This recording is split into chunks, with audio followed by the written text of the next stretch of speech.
hvad hedder patienten? Signe. Nej, Signe. Hun er 34 eller 33. Ja, så vi har Signe i stolen, som skal have en metalkeramikkrone på hendes plus 6. Signe, hun har været til undersøgelse, hvor hun har fået konstateret, at hendes rodbehandling ser fint ud på billederne. Vi har taget nogle billeder, hvor vi kan se 2 mm fra apex. Alt ser fint ud, så nu skal vi have gjort klar til kronen på den her rodbehandlede tand. Signe, du kommer i dag for at skal have din, eller have gjort klar til den her krone, du skal have. Vi vil tage nogle aftryk, og så skal jeg nok fortælle dig, hvad der skal ske fremadrettet. Vi starter med at tage et aftryk, som gør, at vi laver en midlertidig krone, når nu vi har ordnet din tand til den krone, du skal have. Så det er et aftryksmateriale som putti, det er en elastomer, som vi har lige dele af hver, blander sammen, blander godt til en ensartet masse, for at kan tage det her aftryk af den tand, der skal krone på. Det gør jeg for at kan gengive en nogenlunde korrekt tand. Jeg sætter et provisorie på præpareringen for at beskytte tanden mod bakterier, for at holde pladsen, for at holde tandkødet åben til at kan sætte kronen på. Når jeg har lavet puttien her til en ensfarvet masse, så sætter jeg den op omkring tanden, så den kan afbinde. Og så får den lov til at sidde der, indtil den er afbundet. Så tager jeg massen ud, når jeg har gjort det, når den er afbundet. Og så lægger jeg den til side, og så er jeg klar til at lave mit provisorie, når jeg har præpareret. Yes. Nu er det ikke lige afbundet, men det gør det, når I sidder længe nok. Godt. Signe, det var det første aftryk, du skulle have taget. Bagefter så tager vi lige et aftryk af din underkæbe. Det er det, vi kalder et antagonistaftryk. Det er modsatte kæbe af der, hvor du skal have en krone på. Det skal vi faktisk bruge for ligesom at kunne se højden på din krone. Så jeg tager nogle aftryksskærer og afprøver den på Signe. Og ser, om de passer i størrelsen. Det ser fint ud, det her, Signe.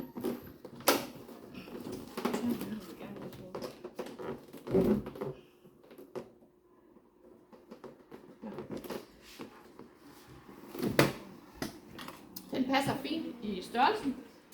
Så har jeg målt min alginat op. Da jeg gjorde det, der havde jeg mine værnemidler på, som var mundbind, briller og handsker. Alginat, det er en hydrokolloid, som er et pulver, der bliver blandet op med vand. Og så kommer vi det ned i aftryksskeen. Jeg har afmålt noget vand herovre. Det skal gerne være koldt vand. Jo koldere vand jeg har, jo længere arbejdstemperatur eller arbejdstid har jeg til mit aftryksmateriale. Jeg kommer vandet op i hydrokolloiden, og jeg står med let bøjet ben, sænkede skuldre, armene ind til siden og har en god arbejdsstilling. Jeg rører i spartikulerende bevægelser og presser aftryksmaterialet op af kanterne, så jeg får alle de her luftblære ud. Og jeg sørger stadigvæk for at holde skuldrene sænket og så let bøjet ben, så jeg ikke overstrækker i knæene. Når jeg har rørt mit materiale til en ensartet masse, så tager jeg den op, putter den i min aftryksske, fordeler det som en jævn masse, og så går jeg hen til stolen, stiller der mig med hoften ind til stolen, sætter aftryksskeen ind og presser den ned i et lige tryk, så jeg får et ensartet aftryk af antagonisten. Alginat er ikke så præcist et aftryksmateriale, og det skal bruges som antagonist, så derfor så er det fint nok at tage det i alginat. Det endelige aftryk, det tager jeg i en elastomer, en A-silikone. Det er et meget præcist aftryk, som gengiver de strukturer, der skal være i aftrykket. Når alginaten er afbundet, så tager jeg den ud. Jeg lægger den med en fugtig serviet på mit bord. Jeg kan også vælge at have noget præcept liggende i en boks her med låg på, som er en desinfektionsvæske, hvor vi skal desinficere i maks 10 minutter. Alginaten må ikke ligge mere end 10 minutter, da det indtager den her væske og begynder at smuldre. Men jeg vælger at lægge en fugtig serviet, og så når jeg kommer i sterilisation, så lægger jeg det i min præcept. Det klarede du flot, Stine. Vi har fået taget et aftryk af din underkæbe, så nu skal vi faktisk i gang med at have præpareret din tand, så du kommer lige ned og ligge.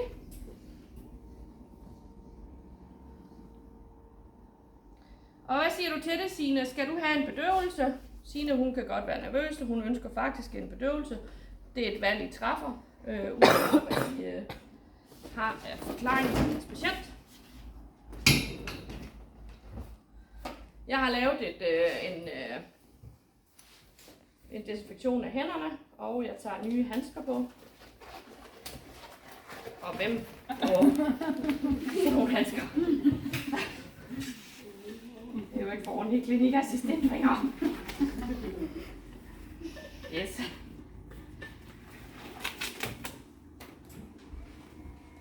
Jeg lægger stolen med flad ryg, så jeg får stedet kommer til at sidde ergonomisk korrekt. Jeg kan flette ben med tandlægen, og jeg har mulighed for at have mine ben under stolen og kan sidde med ret ryg og med de 3 næser frem. Jeg har mit lys, som jeg kaster ned på det arbejdende område. Godt, Signe. Vi skal i gang med at lave den her tand til dig. Og det vi skal, det er, at vi skal lige slibe noget af den tand, som er blevet rodbehandlet. Jeg har lagt en bedøvelse på Signe, da hun er en lille smule nervøs for, om det skal gøre ondt. Tanden er som sagt rodbehandlet, så det burde ikke gøre ondt, men derfor kan det godt nive lidt i tandkødet.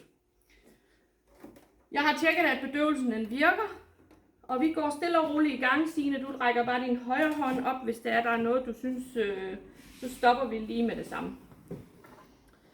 Jeg bruger mit opgivningsstykke, eller mit rødvinkelstykke, kald det hvad I vil.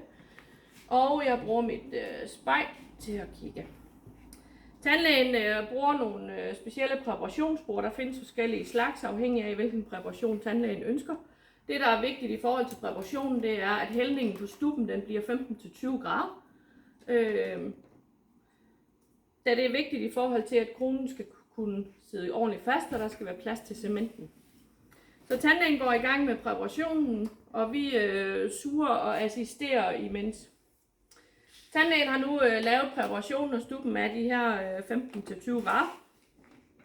Og alt ser fint ud. Så skal vi hen og have posjeudpakket.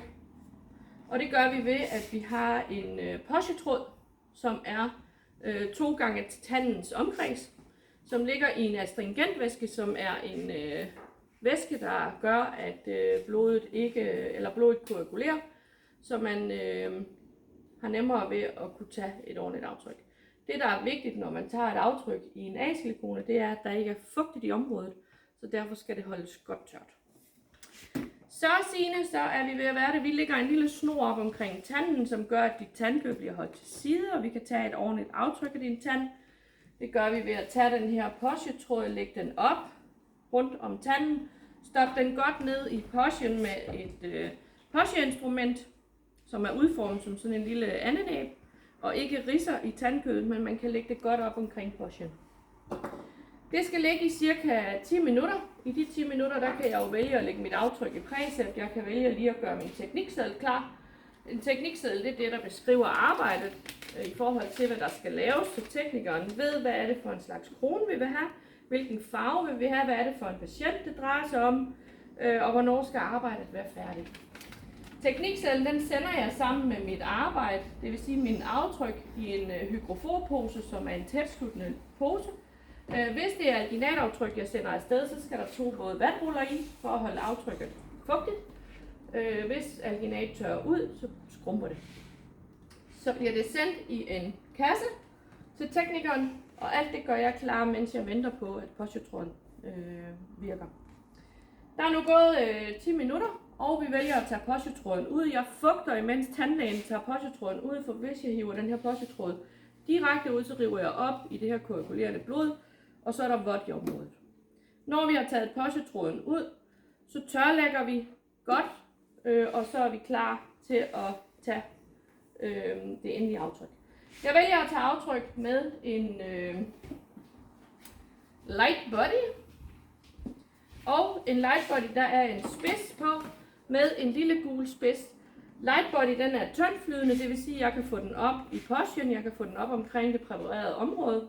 Det præparerede område er vigtigt, at der er nogle gode skuldre, så kronen kan slutte tæt. Og vi skal have taget et aftryk, der ligger 0,5 til 1 millimeter over det præparerede område. Så jeg vælger at lægge noget light body oppe på den præparerede tand, og så har jeg en aftryksske, hvor jeg vælger at lægge noget heavy body. Det har jeg så ikke lige fundet frem, men det finder jeg overskudt. Heavy body, de to ting giver hver sin farve. Det er for, at man tydeligt kan se i aftrykket, at der er gengivet det præparerede område, at der ikke er luftblære. At man kan se, at proximalrummet er slæbet fri. Og derved har nemmere ved at kunne tjekke, at aftrykket er godt nok, at der ikke er trækninger i. Jeg har lagt noget light body op omkring tanden. Jeg har puttet heavy body i skeen, og jeg sætter skeen godt op og holder aftrykket i munden på patienten. Aftrykket det afbinder, og jeg tjekker, at alt er som det skal være. Det vil sige, at jeg kigger efter de her luftblære, jeg kigger efter præparationsgrænsen, der ikke er nogen trækninger. Det ser rigtig, rigtig fint ud. Så jeg lægger mit aftryk fremme. Det skal også desinficeres bagefter. A-silikonen kan godt tåle fugt, når den er afbunden, men ikke inden den er afbunden. Det er derfor, det er vigtigt, at man skal tørlægge, inden man tager aftrykket. Jeg har nu taget det endelige aftryk, og så har jeg mit putty-aftryk. Fordi nu skal vi nemlig hen og lave den her midlertidige krone til dig, Signe, fordi det skal jo ikke være sådan, at du får ømhed i din tand. Inden vi gør det, så tager vi lige et sammenbid, og det gør vi på stup. Altid på stup for at finde højden til kronen, og også højden i forhold til materialet, at den er tyk nok kronen, men ikke er for tyk, så der ikke kan være noget cement i kronen. Så jeg lægger lige sådan noget blåt noget på dine tænder. Du må ikke tygge sammen endnu, Signe, før jeg siger til.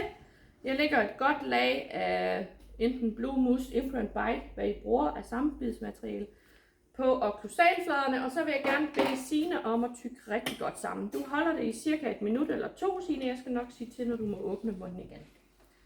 Sammenbidet er taget, og det lægger jeg over sammen med mit A-silikoneaftryk, da det også skal desinficeres og kan godt tåle det.